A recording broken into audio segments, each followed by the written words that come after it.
It's a tremendous honor to welcome the Fraternal Order of Police to the White House. So many of you I know for so long, and you've been friends of mine, and you do a great job. Nobody braver. I want to thank your entire leadership team, including your national president, Chuck Canterbury. I also want to thank you for your support during the election. I guess you probably know the numbers were extremely lopsided, right?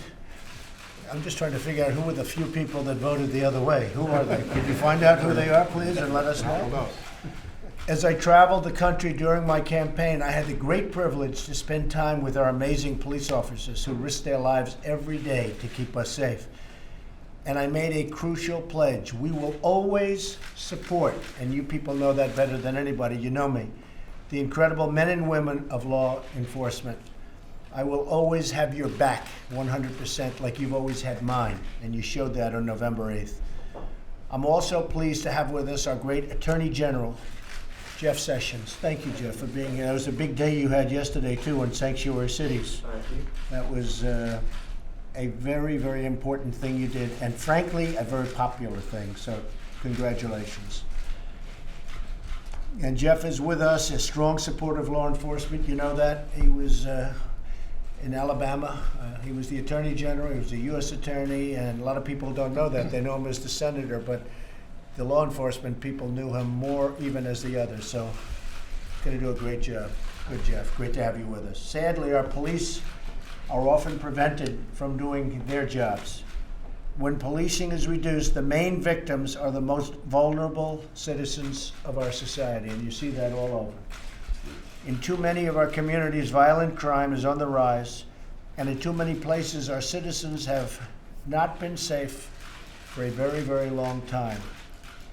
These are the painful realities many in Washington do not want to talk about. They just don't want to hear about it. And we have seen that. We've seen it all over. By the way, who is, from the standpoint of New York, where are my New York guys here? Huh? That's terrible. I have one sitting in my office. He's the greatest. He's coming right in. Last year in Chicago, 4,368 people were shot. Nearly 700 more have already been shot since January of this year alone. I ask, what's going on in Chicago, right? What is going on? There's no excuse for it. There's no excuse for it. I'm sure you're asking the same question. What's going on in Chicago?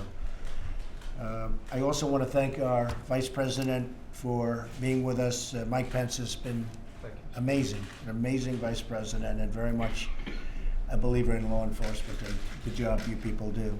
All of our citizens have the right to live in safety and peace. We will work every day to remove the gang members, drug dealers, and violent criminals from your communities, and we already are. They're being moved very quickly. In fact, General Kelly, as you know, has done a fantastic job on the border. Down 61% since inauguration, people coming in, down 61%, which is a tremendous number. My highest duty as president is the security of our people, the security of our nation. That is why I've already taken numerous actions to enhance domestic security, including the creation of task force on reducing violent crime, an interagency task force to dismantle criminal cartels, along with historic actions to secure our borders and remove criminals from our country. We're removing MS-13. We're removing criminals all over the country. They're getting out. We're taking them out. And for that, I thank you folks. I know you're in strict coordination with General Kelly and the Border Patrol and ICE, and you've been doing a fantastic job. As president, I will work night and day to make America safe again. And we've already done a big part of it. You'll see the numbers come out very soon. I just want to thank all of you for your leadership. I want to thank all of you for your expertise, the job you've done. And it's a great honor to be with you today. And we'll now go around and just introduce yourselves. You'll introduce yourself in front of all this live television. It's always live for me. You know, unfortunately, other guys say, make a speech, nobody cares. With me, everything's live. One mistake, and it's no good. But we just can't make mistakes, right? So we don't make mistakes. Go ahead, Ken. Chuck Canterbury, the National President of Fraternal Order of Police from South Carolina. Jay McDonald. I'm the Vice President of the National Fraternal Police, and I'm from Ohio. I'm Tom Penoza. I'm the treasurer of the National Fraternal Police, and I'm from Delaware. Patrick Yos, I'm the National Secretary, and I'm from Louisiana. Roger Mayberry, National Sergeant at Arms from California. John McNesby, President, Philadelphia. Joe Perkins, I'm the chairman of the National Trustees, and I'm from Oklahoma. Dean Angelo, I'm the president of Chicago Lodge 7. Jim Pasco, I'm Executive Director of the National FOP, and I reside in Maryland. Good. Okay, thank you very much, folks. Thank you.